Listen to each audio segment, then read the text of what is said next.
അമ്മയുടെ മൃതദേഹം കുഴിച്ചിടാൻ വീട്ടുമുറ്റത്ത് കുഴിച്ചിടാൻ മകൻ കുഴിയെടുത്തു.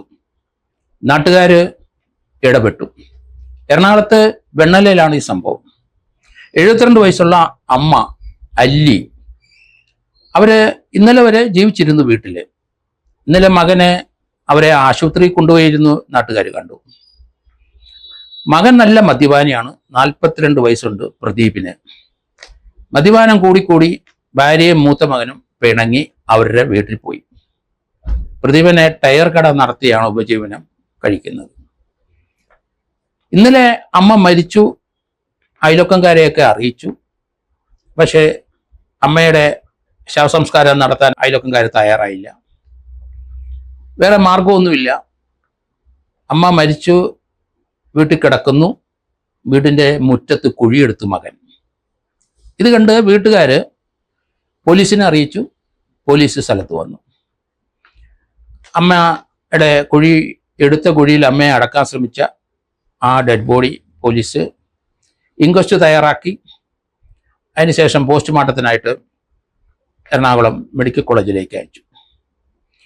അമ്മയെ മകൻ കൊന്നതാണോ എന്നുള്ള ചോദ്യത്തിന് അയാൾ ഉത്തരം പറഞ്ഞത്, അമ്മയോട് എനിക്ക് ഇഷ്ടമാണ്, അമ്മയെ ഞാൻ കൊല്ലില്ല. ഇന്നലെ ഞാൻ അമ്മയെ ആശുപത്രി കൊണ്ടുപോയിരുന്നു മരുന്നിന്.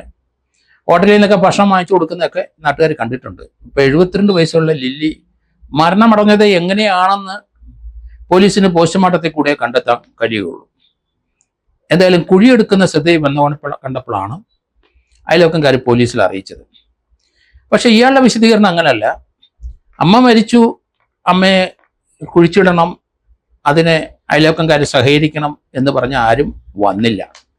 പ്രത്യേകിച്ച് മദ്യപന്റെ വീട്ടിലാണ്. ഇയാളുടെ പ്രതികരണം എങ്ങനെയാണ്, അമ്മയ്ക്ക് എന്താണ് സംഭവിച്ചതെന്ന് അവർക്ക് അറിയില്ല. അതുകൊണ്ട് അവരാരും സഹകരിച്ചില്ലാത്തതുകൊണ്ട് സ്വയം കുഴിയെടുത്ത് വീടിൻ്റെ മുറ്റത്ത് അമ്മയെ അടക്കാൻ ശ്രമിച്ചു എന്നാണ് അയാളുടെ വിശദീകരണം.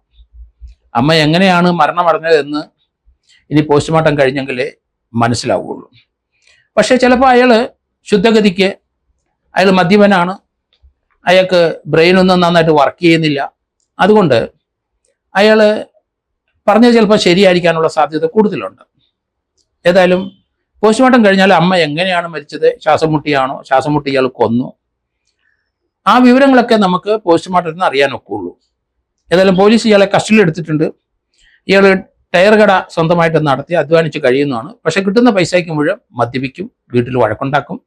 ഭാര്യയും മൂത്ത മകനും ഭാര്യ വീട്ടിൽ പോയി.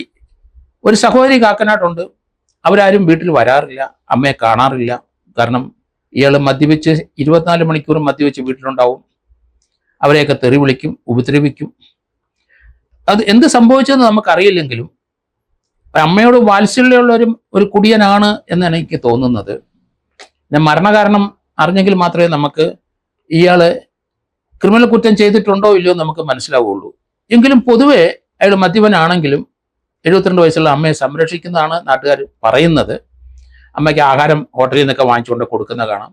ഇന്നലെ തന്നെ ആശുപത്രിയിൽ പോയി. അതെന്ത് അസുഖത്തിന് പോയി എന്നറിയില്ല. ഏതായാലും മദ്യപന്റെ വികാരം എങ്ങനെയാണ് മുന്നോട്ട് പോകുന്നതെന്ന് നമുക്കറിയില്ല. അമ്മ അധികം സഫർ ചെയ്യേണ്ട, അമ്മയോട് ഇഷ്ടം കൂടി കൊണ്ട് അമ്മയെ കൊല്ലാം, അങ്ങനെ ചെയ്യുന്നവരും ധാരാളം നമ്മൾ കണ്ടിട്ടുണ്ട്. എന്തായാലും വരും ദിവസങ്ങളിൽ അല്ലെങ്കിൽ അടുത്ത ദിവസം നമുക്ക് ഇത് പോസ്റ്റ്മോർട്ടം കഴിഞ്ഞെങ്കിൽ എന്ത് സംഭവിച്ചു എന്നറിയാൻ പറ്റുള്ളൂ. ഇങ്ങനെ സാമ്പത്തികമില്ലാത്തവർ പലരും അവരെ ഈ ക്രിമേഷൻ ചടങ്ങിനുള്ള ബുദ്ധിമുട്ട് നമുക്ക് മനസ്സിലാവും. ഒന്നുമില്ലാത്ത ആൾക്കാർ പലരെയും, കാരണം ഇവിടെ തന്നെ തിരുവനന്തപുരത്ത് തന്നെ ഇവിടെ ഏകദേശം വിറക് കൊണ്ട് ദഹിപ്പിക്കാൻ ശ്രമിച്ചാൽ അത് ഒരു 8,000, 9,000, 10,000 രൂപ കൊടുക്കണം. ഇലക്ട്രിക്കൽ ക്രീമേഷൻ അത് കൂടുതൽ പൈസ കൊടുക്കണം. ഏതായാലും റോഡ് സൈഡിൽ താമസിക്കുന്ന, ചെറ്റപ്പുര കെട്ടി താമസിക്കുന്നവരുടെ ഫുണറൽ അവരെ ബന്ധുക്കൾ മരിച്ചു കഴിഞ്ഞാൽ അടക്കാനുള്ള സൗകര്യങ്ങൾ വളരെ കേരളത്തിൽ കുറവാണ്. പഞ്ചായത്തും അതുപോലെ മുനിസിപ്പാലിറ്റിയൊക്കെ അങ്ങനെയുള്ളവർക്ക് ഫ്രീ ആയിട്ട് ഇത് ചെയ്തു കൊടുക്കണം. കാരണം ട്രിവാൻഡ്രത്ത് എങ്ങനെ പോയാലും ഇവിടുത്തെ മുനിസിപ്പാലിറ്റിയിലെ കോർപ്പറേഷനിലെ പണം കിട്ടാതെ അവർ ചെയ്യില്ല. വിറക് ആയാലും ശരി, ഇലക്ട്രിക്കലായാലും ശരി. പക്ഷെ അങ്ങനെയുള്ള കാര്യത്തിന് തീർച്ചയായിട്ടും പഞ്ചായത്തിന്റെ അല്ലെങ്കിൽ മുനിസിപ്പാലിറ്റിയോ കോർപ്പറേഷന്റെ വരുമാനത്തിൽ നിന്ന് ഇങ്ങനെയുള്ള സാധുക്കളുടെ അവരെ ശവസംസ്കാരം നടത്താനുള്ള ചെലവുകൾ ഗവൺമെന്റ് വഹിക്കണം എന്നാണ് എൻ്റെ അഭിപ്രായം.